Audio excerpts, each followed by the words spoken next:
Pour moi, la cyber n'était pas du tout une vocation. Je dirais que la GRC, ce sont un peu les fondations de la maison de la cybersécurité chez les clients. Je te disais tout à l'heure, remettre l'humain un peu au centre de la cybersécurité, c'est quelque chose qui me semble à la fois important et juste indispensable en fait, pour continuer à évoluer en termes de maturité cyber. Pour aller plus loin, selon moi, en termes de sensibilisation, il faut réussir à craquer le code de la responsabilisation. La GRC, je pense, c'est une super porte d'entrée à ceux qui veulent se lancer dans la cybersécurité. On a envie de faire la différence, on a envie d'avoir un impact, on a envie de se dire que ce qu'on fait, ça compte. Avant de commencer ce podcast, n'oublie pas de t'abonner à la chaîne. Je partage quelques astuces sur la cybersécurité et les technologies. Précisément l'actualité, les sujets techniques, les documentaires et les interviews. Plus de 70% des gens qui me suivent ne sont pas abonnés. C'est grâce à ton soutien que YouTube va pousser la vidéo à d'autres personnes qui sont intéressées par la cybersécurité et les technologies. Bonjour Chloé, bienvenue sur la chaîne. Bonjour Michel. Merci, je suis ravie d'être là. Merci pour ton invitation. Merci d'avoir accepté l'invitation. Est-ce que tu peux te présenter à nos abonnés? Bien sûr. Donc je m'appelle Chloé Viltier. Je travaille dans un grand cabinet de conseil en management et en technologie en tant que senior manager en cybersécurité et plus spécifiquement dans le domaine de la GRC, donc gouvernance, risque et conformité. Je viens de fêter mes 40 ans. Donc, je le dis, c'était il y a 3 jours. Et ouais. Merci. Joyeux anniversaire. En retard. Est-ce que tu as travaillé, tu as commencé par quelles études pour travailler dans ce domaine? Ouais, alors, excellente question, puisque je pense avoir peut-être un profil un peu atypique par rapport à tes autres personnes que tu as eu l'occasion d'interviewer. Parce que pour moi, la cyber n'était pas du tout une vocation, ni même la tech d'ailleurs. Parce que j'ai fait des études de commerce, j'ai fait une école de commerce, j'ai étudié le commerce international. Et je suis tombée dans la tech et dans la cyber après, un peu par hasard. Donc dans la tech, dans le cadre de mes stages de 3e, 4e et 5e année d'école de commerce. Et puis dans la cyber, dans le cadre de mes fonctions chez un éditeur américain qui s'appelle Microsoft, qui à un moment donné a décidé de se lancer massivement dans la cybersécurité. Et j'ai levé la main parce que c'est un domaine d'activité qui me plaisait bien. Donc voilà, et puis j'ai décidé de me poursuivre dans la cyber. Et donc je dirais que maintenant, ça doit faire 8 ans que j'ai démarré la cybersécurité. Donc, quel était ton ressenti les premiers jours dans ce domaine, dans l'informatique en général? Ouais, eh bien, écoute, dans la tech en général, ouais. Effectivement, moi, de mon époque d'étudiante, la tech et encore plus la cyber aujourd'hui, véhiculait plutôt une image de geek. C'est un milieu que je percevais comme étant un milieu assez masculin. Moi-même, je suis quelqu'un qui aime les choses simples et j'aime quand ça marche tout seul. Donc, je suis pas du tout quelqu'un qui va potasser les modes d'emploi et qui va chercher à comprendre un peu en mode geek comment ça fonctionne. C'est pas du tout mon tempérament au départ. Et donc, effectivement, c'est pas un secteur d'activité dans lequel je me prédestinais. Mais comme je te le disais, c'est un peu le hasard de mes stages d'école de commerce qui m'ont fait découvrir le secteur d'activité. Et en fait, j'ai adoré. J'ai adoré parce que c'était il y a quelques années déjà. Tu as compris que j'ai 40 ans, donc c'était il y a quelques années. Le cloud n'existait pas. J'ai adoré le caractère innovant, la dynamique en fait du secteur d'activité de la tech. Où on est complètement dans l'innovation, dans la remise en question, dans une dynamique constante. Et ça, j'ai trouvé vraiment ça super intéressant. Et puis j'avais l'impression de contribuer à un phénomène qui allait un peu changer nos vies. À l'époque, j'avais pas l'impression, je pouvais pas du tout deviner ce que serait notre monde numérique d'aujourd'hui, évidemment. Mais je trouvais ça assez excitant de faire partie de cette aventure de la tech. Donc voilà, donc j'y reste, je suis une passionnée. Donc avant, quand quand tu étais dans le domaine commercial, est-ce que tu vendais des outils qui étaient liés à la partie GRC, par exemple? Ouais, alors en fait, du coup, j'ai passé 17 ans chez Microsoft, donc dans des fonctions commerciales et puis stratégiques après, on pourra y revenir. Mais donc majoritairement dans des fonctions commerciales. Et j'ai démarré où j'ai vendu des solutions d'outils collaboratifs Microsoft. Donc c'était les débuts du cloud et donc on parlait migration de messagerie, notamment, et puis on essaie de démystifier ce qu'est le cloud. Et puis après, donc, j'ai basculé côté cybersécurité, comme je te l'expliquais tout à l'heure. Et donc, en fait, j'ai vendu l'ensemble de la plateforme de solutions de cybersécurité de Microsoft. Donc, à la fois sur la gestion des périphériques et des identités, à la fois sur des sujets de protection de la donnée, gouvernance de la donnée. J'ai vendu le SIEM de Microsoft qui s'appelle Sentinel, et puis j'ai vendu toute la brique Defender que peut-être dont tu as entendu parler, qui sur la protection des emails, des identités, des applications. Enfin voilà, donc j'ai couvert tout le périmètre finalement de sécurité Microsoft. Et pour répondre plus spécifiquement à ta question, du coup, pas de solution de GRC. Enfin là, on était vraiment dans des solutions techniques, technologiques qui répondaient à des besoins de protection d'identité, de données, d'applications ou de périphériques. C'est à quel moment que tu as entendu parler de GRC? Tu t'es dit, c'est ça que je veux faire? Tu avais d'autres métiers en tête?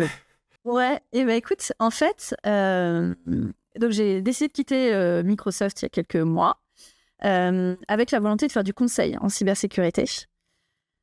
Parce que j'avais envie justement d'appréhender la cybersécurité de façon un peu différente que ce que j'avais fait chez Microsoft, où j'ai vendu des solutions techniques, technologiques pour répondre à un besoin chez les clients. Et là, j'avais envie d'appréhender la cybersécurité de façon un peu plus globale, un peu plus stratégique, un peu plus en amont. Et c'est là où j'ai découvert finalement la GRC, que j'avais pas du tout appréhendé dans le cadre de mes fonctions chez Microsoft. Et j'ai eu la chance, donc après avoir quitté Microsoft, j'ai eu la chance de démarrer un MBA, en executive MBA en cybersécurité et management des risques de l'information à l'ESG Paris. Et en fait, dans le cadre de cette formation, que je suis toujours d'ailleurs, que je termine en fin d'année 2024. Elle durera combien de temps? Elle aura duré 15 mois. Ouais. Donc j'ai démarré en octobre 2023. Et donc j'ai, dans le cadre de cette formation, pu découvrir la cybersécurité dans ses différentes dimensions. Donc à la fois dans ses dimensions techniques, évidemment, mais aussi dans ses dimensions humaines, dans ses dimensions psychologiques, dans ses dimensions juridiques. Et donc voilà, on a touché à beaucoup de disciplines dans la cybersécurité. Et donc ça m'a permis de découvrir la diversité des métiers de la cybersécurité. Et ça m'a permis d'appréhender le domaine de la GRC comme étant, donc gouvernance, risque et conformité, comme étant le domaine dans lequel je pouvais probablement le plus exploiter mes compétences, mon parcours, et puis qui répondait vraiment à mes aspirations professionnelles pour la suite. Puisque comme tu l'as compris, je n'ai pas un profil technique, je n'ai pas fait d'école d'ingénieur, et par rapport à mon expérience chez Microsoft, à mes fonctions commerciales, à mon appétence aussi pour les relations humaines et la dimension humaine de la cybersécurité, et ben voilà, pour moi, la GRC a fait tout son sens. Ok, très bien, je comprends. Et est-ce que tu te retrouves quelques points communs entre ton ancien métier et ce que tu fais maintenant? Entre mon métier de commercial et aujourd'hui mon métier dans le conseil, oui. Le premier point commun, c'est moi, je dirais. Non, le premier point commun, je dirais que c'est le client. Parce que en tant que commercial, j'étais dans une démarche finalement d'écoute, de compréhension du besoin, de la problématique d'un client pour apporter une solution technique, technologique, comme je disais tout à l'heure.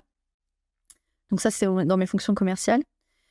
Et aujourd'hui, dans le conseil, j'ai la même approche, en fait, d'être dans l'écoute, de la compréhension d'un besoin, d'une problématique d'un client en matière de cybersécurité, et de lui fournir non pas une solution technique, mais plutôt une démarche d'accompagnement, une expertise. Et donc en ça, voilà, je trouve que c'est finalement assez similaire avec le client au centre de mes fonctions. Et puis après, assez naturellement, je dirais aussi l'agilité dont il a fallu faire preuve en tant que commercial quand je vendais les solutions de cyber, et dont il faut toujours faire preuve aujourd'hui, parce qu'on reste dans la tech, on reste dans la cybersécurité, on est dans un milieu innovant qui bouge beaucoup. Là, on le voit avec l'IA notamment, ça rebalaye un certain nombre de cartes. Et donc voilà, donc c'est être capable de se montrer agile, de se remettre en question, de toujours essayer de faire mieux. Et ça aussi, c'est quelque chose, déjà c'est quelque chose qui me plaît, qui me définit. et qui fait que je m'épanouis complètement. À la fois, je me suis épanouie complètement pendant 15 ans dans mes fonctions commerciales et je continue à m'épanouir aujourd'hui dans le conseil. Ok.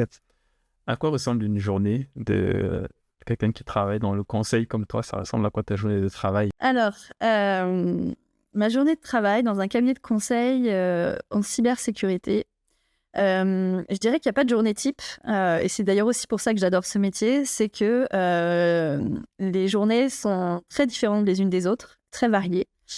Elles le sont déjà parce qu'on adresse des problématiques et des besoins de clients qui sont eux-mêmes très différents, en taille, en secteur d'activité, en niveau de maturité, en ce qui concerne la cybersécurité aussi. On adresse des missions qui sont aussi très différentes. On pourra y revenir si tu veux qu'on parle un peu plus en détail de ce que c'est que la GRC, mais finalement, voilà, ça couvre aussi un champ d'activité très large. Et donc, voilà. Et donc on ne s'y ennuie pas et ça amène beaucoup de diversité, beaucoup de polyvalence dans les compétences aussi à développer. C'est ce qui fait que les journées ne se ressemblent pas. Mais donc, si je devais te faire un petit portrait type quand même, d'aller chercher... je dirais qu'il y a 3 grands piliers finalement de mon activité. Le premier, c'est le delivery des missions. Donc, c'est d'accompagner nos clients dans les missions qu'ils nous ont confiées. Et donc ça, évidemment, c'est une grosse partie de mon activité.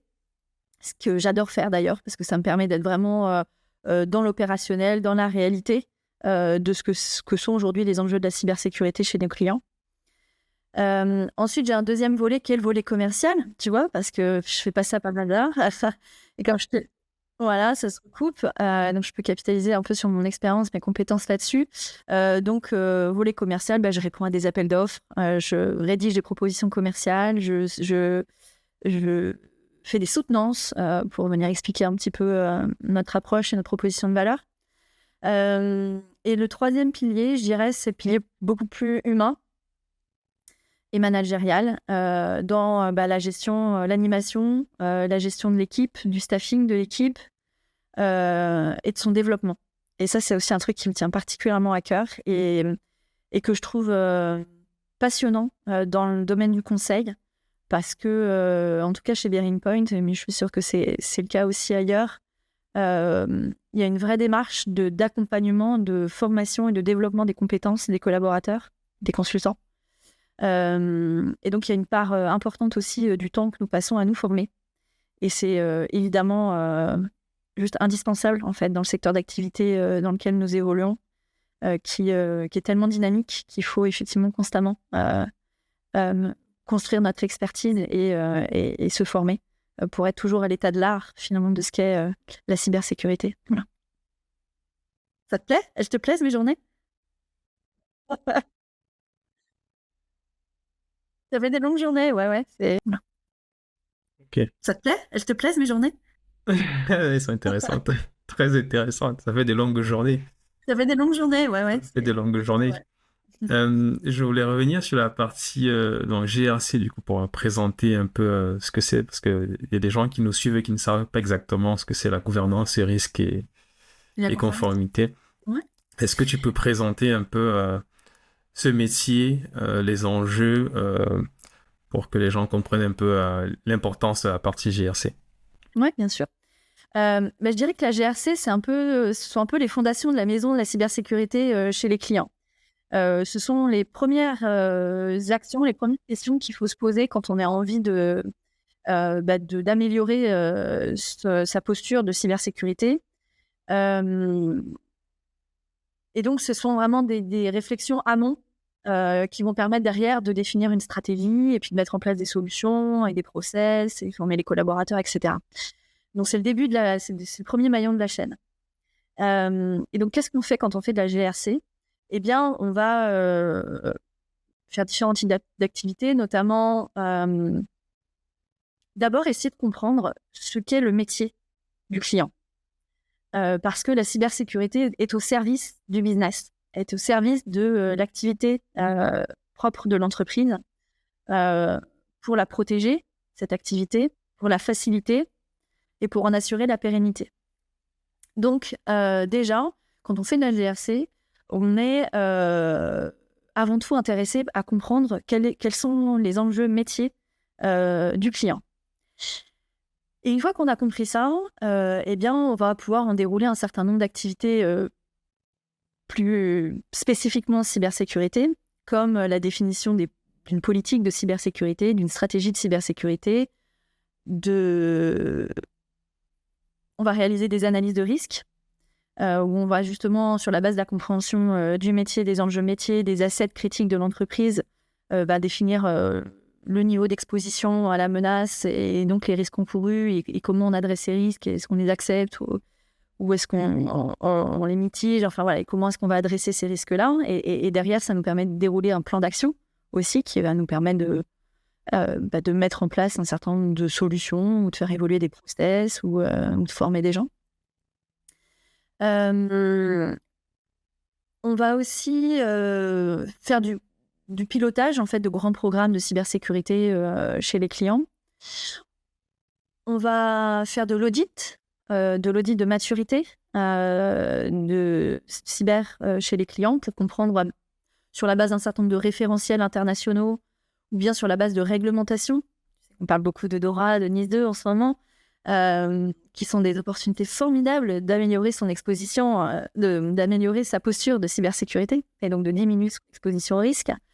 Eh bien, voilà, donc on va auditer nos clients sur la base de ces référentiels ou de ces réglementations pour définir quels sont les trous dans la raquette et comment on peut y remédier en mettant derrière les plans d'action qui vont bien. On va adresser aussi le sujet de résilience. Donc, tu l'as compris, hein, j'ai pas mal parlé du premier maillon de la chaîne de réflexion qui va derrière définir une stratégie, une politique, un plan d'action, etc. Mais on est aussi dans l'anticipation et la préparation en cas d'attaque. Donc, on a une posture de protection de l'activité, d'anticipation du fait que l'attaque a quand même de grandes chances de survenir. Tu sais, on aime bien dire que la question n'est pas de savoir est-ce qu'on va se faire attaquer, mais quand. Donc, je me permets de redire un peu cette punchline un peu galvaudée, mais néanmoins probablement très vraie. Et donc, on va travailler aussi sur tout ce qui est plan de continuité d'activité, plan de reprise d'activité, plan de reprise informatique. Donc là, toujours avec un lien très fort avec le métier. Parce que quand on parle de plan de continuité ou plan de reprise d'activité, c'est du métier avant tout, en fait. Hein. C'est vraiment comment on s'assure que le client puisse poursuivre ses activités commerciales ou industrielles dans les meilleures conditions. Voilà, et puis après, peut-être un dernier volet aussi dans le panel des actions qu'on va opérer chez les clients. Ça va concerner tout ce qui... ça va concerner tout ce qui a trait à la sensibilisation des collaborateurs. Et ça, c'est aussi un domaine que j'adore. Je te disais tout à l'heure, remettre l'humain un peu au centre de la cybersécurité, c'est quelque chose qui me semble à la fois important et juste indispensable, en fait, hein, pour continuer à évoluer en termes de maturité cyber. Et donc, voilà. Et donc, on va développer un certain nombre d'actions de formation et de sensibilisation à destination des COMEX, des CODIR, des managers et des collaborateurs au sens large. Et c'est un vaste sujet. C'est un vaste sujet que la sensibilisation parce que quand ça touche à l'humain, eh bien, c'est pas si simple. Et du coup, ça donne aussi un aspect assez passionnant à ce volet-là de la discipline. Quelles sont les astuces là pour motiver justement l'humain sur la partie sensibilisation? Parce que je sais que ce n'est pas simple. Quelles sont tes astuces? Parce que tu m'avais avec ma petite baguette magique. Eh bien, je sais pas si c'est une astuce, mais en tout cas, j'ai une conviction assez forte qui est que de plus en plus important de prendre en compte la dimension émotionnelle et les neurosciences dans la façon d'adresser la sensibilisation des collaborateurs. Et c'est ce que font déjà un certain nombre d'acteurs depuis quelques années, donc je n'invente rien. Mais on peut dire quand même qu'on en est un peu aux prémices en termes d'adoption, puisque je pense qu'il y a encore aujourd'hui une majorité de clients qui ont une approche de la sensibilisation assez classique, avec derrière des campagnes d'hameçonnage, de phishing pour aller vérifier quels sont ceux qui ont cliqué ou quels sont ceux qui ont reporté avoir été victime, avoir reçu un email de phishing ou avoir cliqué sur cet email. Mais je pense qu'il faut aller un petit peu au-delà de ça maintenant. Encore une fois, dans l'idée de continuer à s'améliorer, d'améliorer notre maturité en termes de cybersécurité.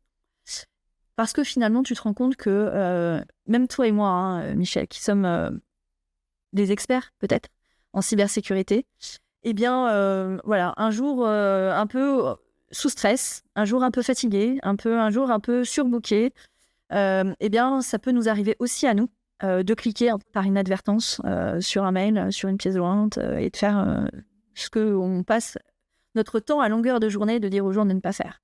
Parce qu'en fait, ça peut arriver à tout le monde, aussi averti et expert qu'on puisse être. Et donc, une fois qu'on s'est dit ça, et c'est intéressant, je pense, de comprendre et d'amener voilà, une dimension un peu plus émotionnelle et un peu une meilleure compréhension finalement du mode de fonctionnement de notre cerveau, de nos biais, et de prendre en considération aussi la culture de l'entreprise pour essayer de mettre en place des actions de formation, de sensibilisation qui vont un peu plus loin, avec une dimension de responsabilisation aussi, parce que je pense que ce qui fait que parfois on peut atteindre les limites de la sensibilisation, c'est qu'on a toujours l'impression que ça arrive qu'aux autres. C'est qu'on se dit que même si on clique, au final, est-ce que vraiment les impacts sont si terribles que ça ? Il y a parfois une espèce de distance qui se crée entre le collaborateur et les enjeux de cybersécurité. Et donc, je dirais, voilà, pour aller plus loin, selon moi, en termes de sensibilisation, il faut réussir à craquer le code de la responsabilisation. Et ça, c'est la culture d'entreprise aussi beaucoup, le leadership, le management qui peut aider.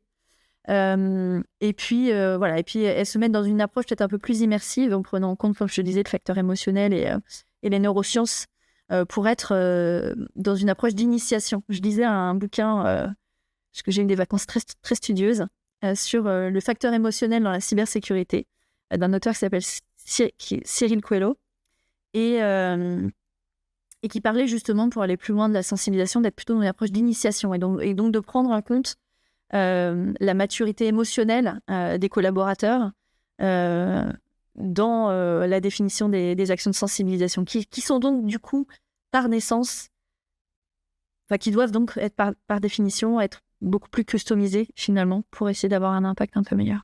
Voilà. Je sais pas si c'est les bonnes mais Non, ça répond très bien à la question. Je suppose qu'avec cette méthode, tu arrives quand même à motiver quelques personnes à cliquer sur le bon bouton pendant les tests de sensibilisation.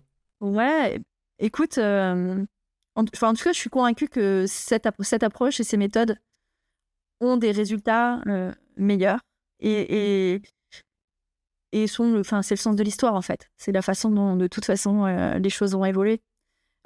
Encore plus si tu veux avec l'usage de l'IA par les attaquants comme par les défenseurs, où voilà cette dimension neuroscientifique de l'usage des biais cognitifs humains avec tout ce qu'on connaît de l'ingénierie sociale facilitée par l'IA. Et bien voilà, autant les attaquants exploitent cette mine pour développer des attaques qui sont de plus en plus efficaces et insidieuses et invisibles. Autant je pense que nous aussi, côté cyberdéfense, il faut qu'on appréhende un peu tous ces outils, que ce soit l'IA, mais aussi la bonne compréhension finalement de l'inconscient humain pour être meilleur aussi dans notre façon de nous protéger.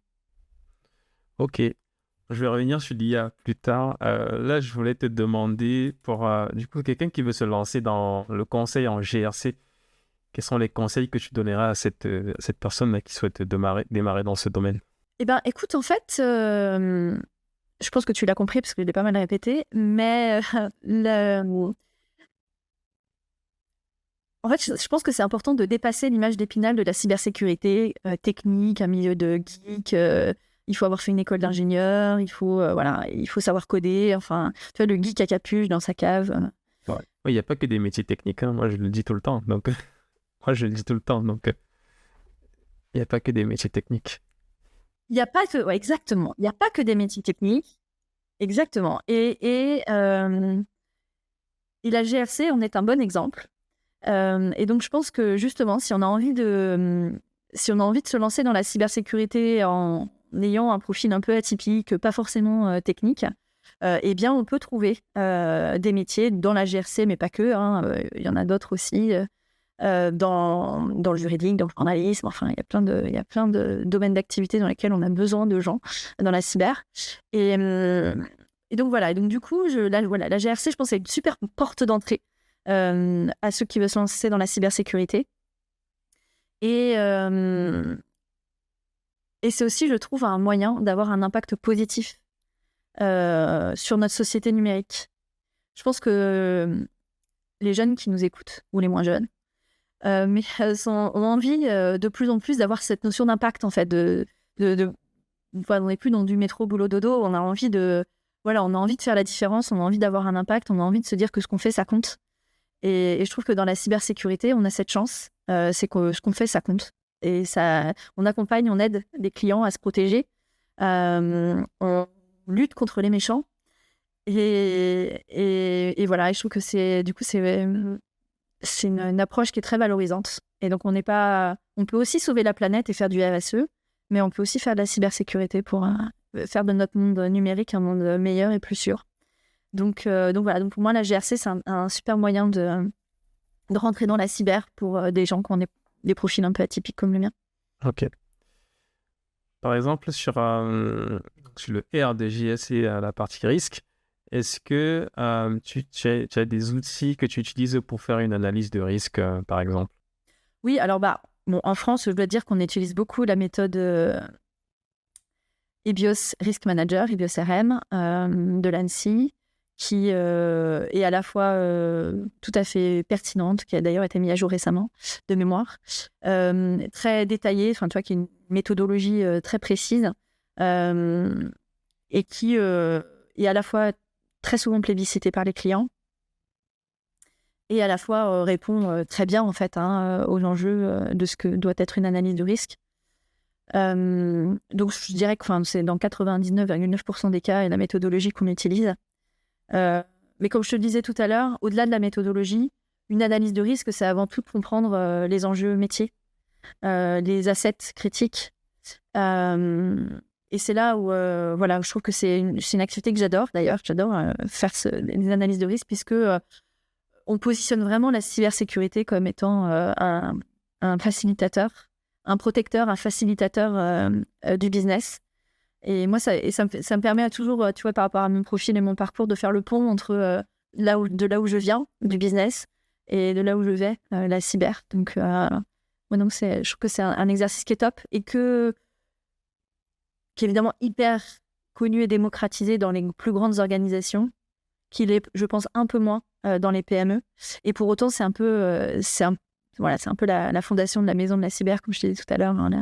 L'exercice à faire un petit peu au départ, pour comprendre finalement quels sont les risques encourus, les impacts, et déterminer un plan d'action qui soit pertinent, plutôt que de se dire je vais déployer un EDR parce que tout le monde le fait, bon, même s'il faut déployer un EDR quand même. Mais, Et dans cette phase de collecte d'infos, est-ce que c'est quoi? C'est un logiciel que tu utilises pour faire la collecte des informations, ou est-ce que tu as c'est un fichier que tu remplis avec une liste des questions que tu prépares en fonction de tes clients, par exemple? En fait, il y a les deux approches, parce qu'effectivement, il y a pas mal d'outils qui se sont développés, qui ont pour objectif d'aider les clients ou les cabinets à réaliser ces analyses de risque, et puis surtout à en proposer aussi une visualisation assez dynamique et assez intéressante.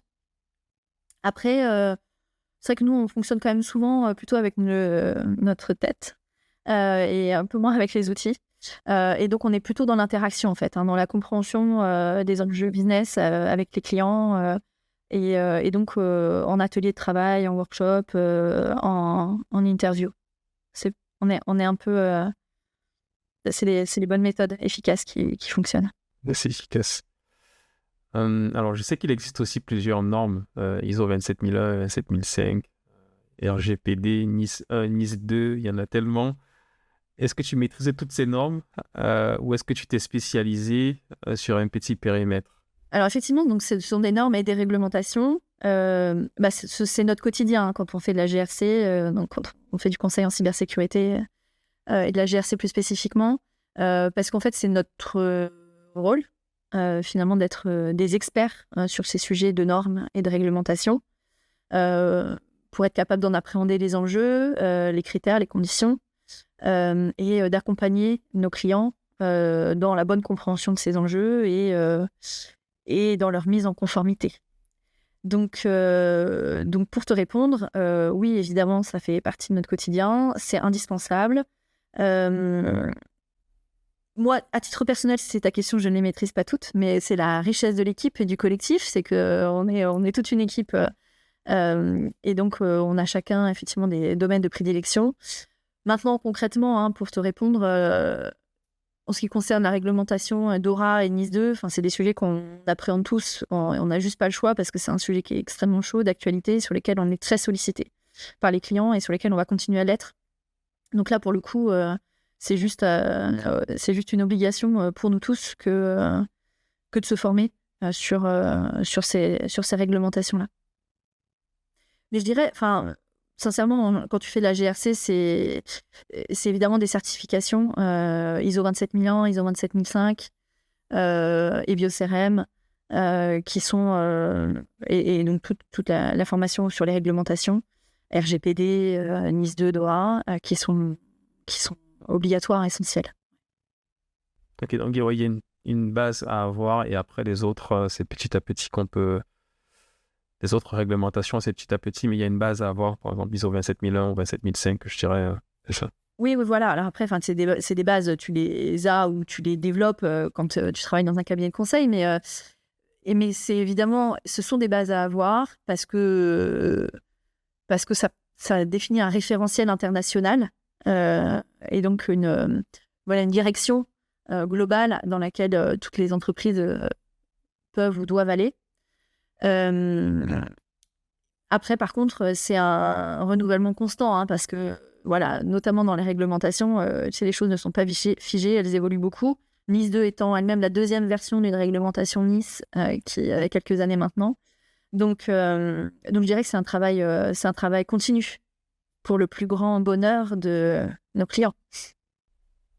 Ok. Alors, dans ta présentation, tu me disais, alors, si je ne me trompe pas, que tu gères une équipe de personnes. Je ne me trompe pas. Vous êtes à peu près combien et vous avez réparti, je suppose, les spécialités dans l'équipe? Oui, alors en fait, on appartient à une grande équipe qui gère tous les sujets de technologie chez les clients, en transverse, donc sur tous les secteurs d'activité, privé, public. Et après, effectivement, on a des spécialisations, parce qu'on a des profils qui sont plus techniques, on a d'autres qui le sont un peu moins. Et donc, voilà. Et donc, c'est un peu la richesse aussi d'une équipe diversifiée et hétérogène. Et on a aussi des profils plus jeunes et des profils qui le sont un peu moins. Donc, en termes de seniorité, de niveau d'expérience, qui permettent de répondre à l'entièreté, finalement, des sollicitations de nos clients sur les sujets de GRC. Et puis après, on travaille aussi en partenariat avec des acteurs du monde de la cyber, quand on a besoin d'avoir une approche un peu plus holistique, un peu plus globale, sur des dimensions plus techniques qu'on pourrait ne pas maîtriser. Encore une fois, chez Bearing Point, dans le cabinet de conseil dans lequel j'évolue. Mais certains ont un positionnement un petit peu différent et sont soit plus spécialisés, soit au contraire un peu plus diversifiés. Donc c'est tout à fait relatif au positionnement et à la taille du cabinet de conseil.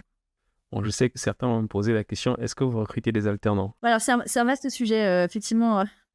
Donc, pas vraiment. Des stagiaires, oui. Des alternants, non. Parce qu'en fait, ça crée une complexité, finalement, dans l'engagement vis-à-vis dans les missions, vis-à-vis des clients, qui est parfois pas souhaitable. Et donc, effectivement, autant on prend beaucoup de stagiaires et on est très ouvert à faire découvrir à la fois notre cabinet et puis la discipline de la cybersécurité à nos jeunes qui sortent de l'école.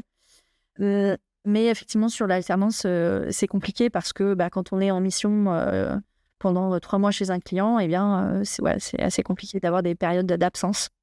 Donc, je sais pas, c'est une très bonne nouvelle. Je vais pas me faire que des amis, mais malheureusement, l'alternance, pas trop, non. Ah non, mais tu as parlé de stage. Donc, si les gens recherchent des stages, c'est toi qu'il faut contacter. Mais avec grand plaisir, je suis sur LinkedIn, je suis très active d'ailleurs sur LinkedIn, donc n'hésitez pas. Je mettrai le lien de son profil LinkedIn dans la description de la vidéo. Alors, l'autre partie, c'était la veille technologique. Comment toi tu fais pour rester à jour? Vaste question. C'est vrai que j'en ai pas parlé dans ma journée type, parce que j'ai pris en considération le moment où j'arrive au bureau et le moment où je repars. Mais en fait, j'ai un temps de trajet. Et donc, si tu mets le temps de trajet dans la journée type, eh bien, tu peux intégrer la notion de veille. Donc, effectivement, dans la tech et dans la cyber, on n'a juste pas le choix, en fait, que de te tenir informé de l'actualité. Et c'est pas simple parce qu'elle est riche, elle est variée, elle est dynamique. Et donc, c'est pas toujours évident d'être au bout du jour et d'avoir chopé la dernière information. Mais donc, je dirais qu'effectivement, c'est un effort d'information. Et donc, je scrolle les réseaux, je lis les médias, j'écoute des podcasts. Donc, je suis un peu dans cette... Je dirais que pour faire de la veille, il faut être dans une démarche de curiosité permanente. Bon, ça tombe bien, c'est un peu mon cas. Tu as compris que je suis quelqu'un qui est plutôt dans une démarche d'apprentissage. Et donc, oui, donc de se mettre dans une démarche de curiosité. Et donc, ça peut se faire par les médias, par les réseaux, par la lecture. Et les podcasts, on a plein de médias finalement divers et variés pour tous les goûts. Et donc, je pense que c'est bien de pouvoir en profiter. Et puis après, aussi d'être encore une fois dans cette démarche de formation dont on parlait tout à l'heure, qui me paraît aussi être complètement structurante. Donc d'apprentissage continu. Donc être curieux, avoir envie d'apprendre. Je pense que c'est juste l'ingrédient de base pour faire carrière dans la tech et dans la cyber. Ok. Que penses-tu de l'intelligence artificielle et la cybersécurité?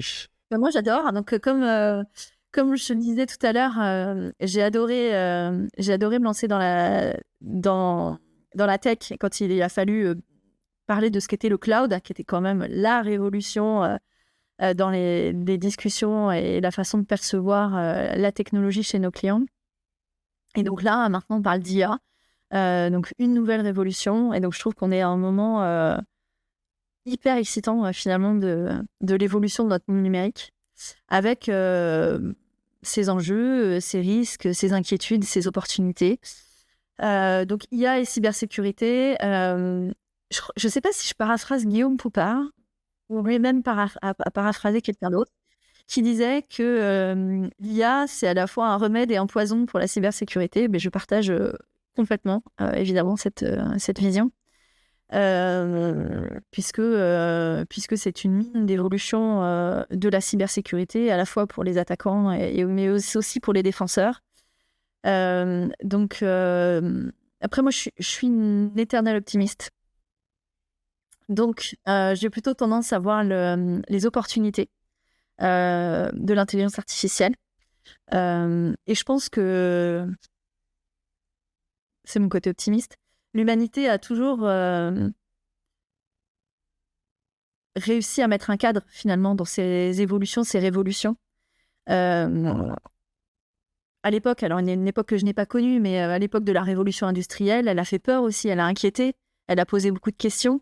Elle a eu ses détracteurs. Et pour autant, on sait aujourd'hui avec le recul qu'elle a été à la fois nécessaire et salvatrice et bénéfique et vecteur d'opportunités incroyables, et on ne serait pas là où on en est aujourd'hui si on n'avait pas vécu cette révolution industrielle. Et donc voilà, donc là on est dans la révolution du numérique, et évidemment elle inquiète, elle pose question, elle pose des incertitudes, mais j'ai envie de croire qu'on va trouver des solutions en respectant un cadre éthique, en définissant un cadre d'usage. Mais j'aimerais tellement vivre assez longtemps pour voir tout ce que l'IA va pouvoir nous apporter à nous et nos générations futures. Donc voilà. Je pense qu'il y aura beaucoup de changements dans la façon de travailler. Enfin, ça va changer beaucoup de choses. Enfin, ça a déjà commencé à changer beaucoup de choses. Et dans la cyber, effectivement, il y aura du positif et du négatif. Un positif pour les gens qui font dans la partie défensive, oui, ça va les aider. Et les attaquants vont aussi s'en servir, je pense. Donc, il y aura dans les deux sens. Mais tu vois, et pour moi, l'IA, mais j'en parlais un peu tout à l'heure, c'est que l'IA va mettre en exergue encore plus la dimension humaine au cœur de la cybersécurité, je pense. Et ça, du coup, c'est vraiment quelque chose aussi, une évolution à laquelle à la fois je suis ravie de pouvoir contribuer, mais aussi de pouvoir en être l'observatrice. Je pense qu'on parle beaucoup des deepfakes, enfin voilà, des choses assez évidentes qu'on sait faire maintenant avec l'IA. Maintenant, il va falloir former nos cerveaux à identifier, à repérer un peu ces fakes. Et voilà, donc ça va être un mélange de... Soit je suis avec ma petite boule de cristal.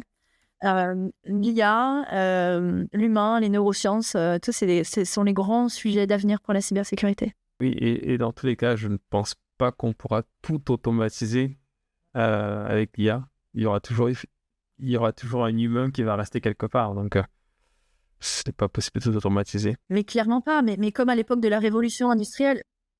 Mais bien sûr. Mais encore une fois, tu vois, je fais le parallèle avec la révolution industrielle. On avait peur que ça... Voilà, que les gens n'aient plus de travail, avec tout le développement des machines, de l'automatisation, etc. Alors évidemment, ça a supprimé un certain nombre d'activités au profit d'autres. Et je pense qu'avec l'IA, c'est pareil. On va probablement être amené à supprimer certaines activités qui sont peut-être les plus rébarbatives d'ailleurs, pour s'orienter sur des activités avec un peu plus de valeur ajoutée. Et ça, c'est positif, ça l'a toujours été, donc il n'y a pas de raison que ça ne le soit pas dans l'avenir. Ouais, je suis totalement d'accord. Est-ce qu'il y a quelque chose que toi, tu aurais aimé savoir au début de ta carrière? Plus tôt dans ta carrière. Si j'avais la sagesse si j'avais eu la sagesse de mes 40 ans à mes 20 ans, je ne sais pas où j'en serais aujourd'hui. Non, alors je dirais... Quand j'ai démarré ma carrière, j'avais un peu cette perception qu'on n'est jamais mieux servi par soi-même.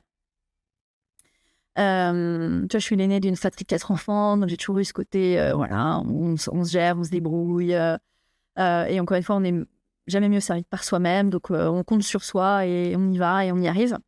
Et en fait, ce que j'ai vraiment, enfin, soit ce que mon expérience professionnelle et personnelle aussi m'a vraiment appris, c'est que c'est la force du collectif, finalement. Et c'est les bienfaits de savoir s'entourer. Et là, je vais forcément te donner ma punchline préférée. Qui est seul, on va plus vite, mais ensemble, on va plus loin. Et donc, et c'est tellement vrai. Donc, donc voilà. Donc la force du collectif, d'être ensemble, parce que et c'est tellement vrai en plus dans la cybersécurité qui présente une telle diversité, d'activités. Que tu peux pas être expert de tout en fait. Donc à un moment donné, si tu veux être le meilleur ou la meilleure, eh bien il faut savoir t'entourer d'expertise que toi tu n'as pas ou d'expérience que tu n'as pas. Et voilà, et c'est ce que j'adore aussi dans le management et dans le fait de travailler avec des équipes. C'est justement la force du collectif. Donc sans hésiter, cette notion du collectif, j'aurais effectivement aimer peut-être l'appréhender, la percevoir, la comprendre un peu avant. Mais bon, tu sais, il n'est jamais trop tard pour bien faire. Hein. Ouais, il y a un début à tout, c'est très bien. Est-ce que on arrive sur la fin? Est-ce qu'il y a quelque chose que toi tu aimerais ajouter qu'on n'a pas abordé pendant cette interview? Avec grand plaisir, Michel, vu que tu me le proposes. Je n'en ai pas trop parlé, pourtant si tu as vu un peu ce que je fais sur LinkedIn, sur les réseaux, tu sais que c'est un sujet d'importance pour moi, qui est la place des femmes dans la tech, et spécifiquement dans la cyber. Donc oui, si j'avais un message à passer, ce serait à toutes celles qui, j'espère, nous écoutent et qu'elles se sentent confiantes et à l'aise dans le fait d'ouvrir les portes de cette magnifique discipline qu'est la cybersécurité. Parce que je l'ai déjà dit, mais c'est un secteur d'activité d'avenir. C'est un secteur d'activité passionnant qui permet d'avoir un impact positif sur notre société numérique.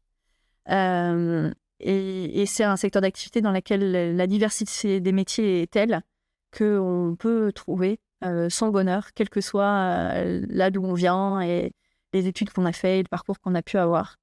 Donc voilà, donc message pour les femmes, on a besoin de vous, mesdames, parce que il n'y a encore que trop peu de femmes, 13% de mémoire en France de femmes dans la cybersécurité selon les dernières statistiques. Donc on est loin de la parité. On est loin aussi du pourcentage de femmes dans la tech qui est plutôt de l'ordre du tiers. Donc soyons role model, soyons meilleurs que ça dans la cyber. Et il existe beaucoup d'initiatives qui ont vocation à former, à sensibiliser les femmes, les jeunes femmes qui choisissent leur carrière professionnelle ou les moins jeunes qui sont plutôt dans une démarche de reconversion. Et notamment une association qui s'appelle le CEF6, le Cercle des femmes de la cybersécurité, dont je profite de faire la promotion, qui est une association extraordinaire avec plein de femmes très mobilisées pour aider les femmes à trouver leur place dans la cyber. Est-ce que dans ton équipe, il y a beaucoup de femmes? Eh bien, écoute, tu sais quoi? Oui. Nous sommes une équipe, il y a plus de femmes que d'hommes, notamment dans des fonctions de managériales et senior manager. Managérial jusqu'à senior consultant, excuse-moi. Donc, j'en suis très fière, mais il ne pouvait pas en être autrement, j'ai envie de te dire, Michel. Et tu es dans la bonne société, c'est très bien. Exactement. C'est important de partager les valeurs de l'entreprise dans laquelle on travaille. Oui, je suis d'accord. Donc, il y a des femmes qui nous écoutent. Toutes les femmes qui nous écoutent peuvent postuler. Il y a beaucoup de métiers qui ne sont pas pourvus. Il y a tellement de métiers dans la cyber, je le dis tout le temps.